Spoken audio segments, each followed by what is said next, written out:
नमस्कार बंधुगण आजिर भिडियो रे आमे जानिबा जे संध्या समय एपरी केउ चारोटी काम अछि जहा आदौ करिबा उचित नुहे।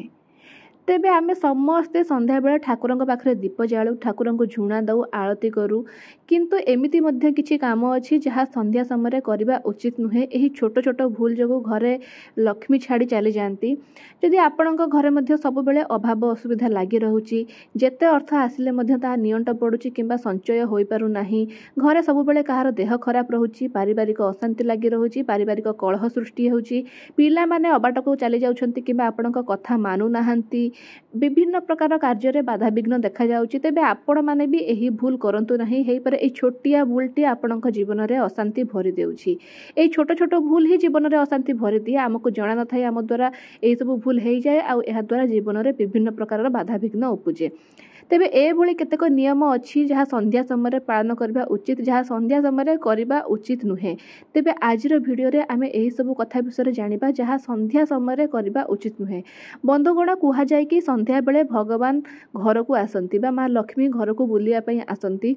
तेणु एही समय आमे ठाकुरंक पाखरे दीप जळाइबा उचित, एही समय आमे झुणा देबा उचित एवं कर्पूर आरती ठाकुरंक पाखरे करबा उचित। कर्पूर आरती ठाकुरंक पाखरे करि सारी से कर्पूर आरती को घर सारा बुलाइबा उचित। एहा खूब शुभ अटे। तेबे एपरि केतेक काम अछि जहा संध्या बेले करबा उचित नुहे।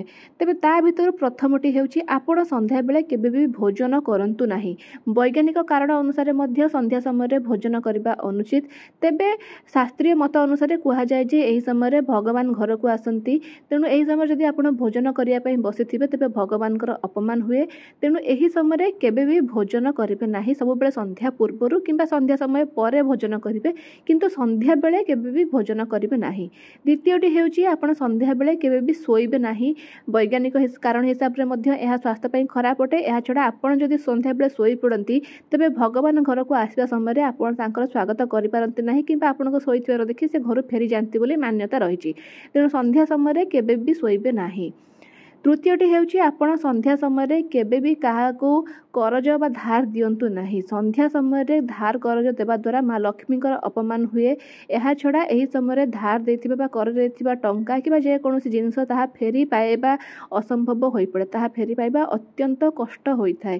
तेणु संध्या समय केबे भी आपण कोनोसी लोकंकु आपणकर जेते निजर हेइथांतु ना काहे कि संध्या समय किबा ता परे आपण केबे भी काहाकू धार करज दियंतु नाही। हां किंतु जदि से लोक कोनोसी असुविधा रे पड़थिबे आपण ताको सहाय्य करि पारंती, आपण ताको टंका हिसाब रे सहाय्य करि परिबे, किंतु केबे धार किंबा करज देबे नाही। एहा अत्यंत अशुभ होइथाय। संध्या समय परे धार दियंतु नाही। तबे चतुर्थटी जानिबा पूर्वरु माँ लक्ष्मीकर सच्चा भक्त माने कमेंट रे निहाती भाबरे जय माँ लक्ष्मी बोली लिखंतु। भिडियोटी को लाइक करंतु, शेयर करंतु। आम चैनल को जदि नुआ आसिचंती तेबे आम चैनल को सब्सक्राइब करि दियंतु। तेबे चतुर्थटी हेउची आपण संध्या समय केबे भी संभोग करंतु नाही। एहा अत्यंत अशुभ होइथाय। एहा हेउची संध्या बेल एक एमिति समय जे समय रे भगवान घर को आसंती, माँ लक्ष्मी घर को आसंती। सेति पई आमे सेही समय रे धूप दीप देई तांको स्वागत करू, ठाकुरंक पाखरे दीप जाळू। एही समय रे आपण जदि संभोग भली कार्य रे लिप्त रहिबे तेबे माँ लक्ष्मी रुष्ट हुअंती एवं घर छाड़ी चली जाते, जहा द्वारा आपणक जीवन रे अनेक प्रकार बाधा विघ्न देखा जाए। अर्थर अभाव घटे, जेते अर्थ आसिले मध्य नियंट हुए, पिला माने अबाटा को चली जाती, विभिन्न प्रकार बाधा विघ्न उपजे, हेउथुवा कार्य मध्य अटकी जाए। तेणु आपण मध्य एही छोट छोट भूल करंतु नाही, जहा द्वारा माँ लक्ष्मी रुष्ट हेबे। एही सब नियम को पालन करंतु, देखिबे माँ लक्ष्मीकर कृपा आपणक उपरे बरसी जीवो। आपण एही सब नियम पालन करंतु, देखिबे आपणकर मंगल हेबो। जय माँ लक्ष्मी।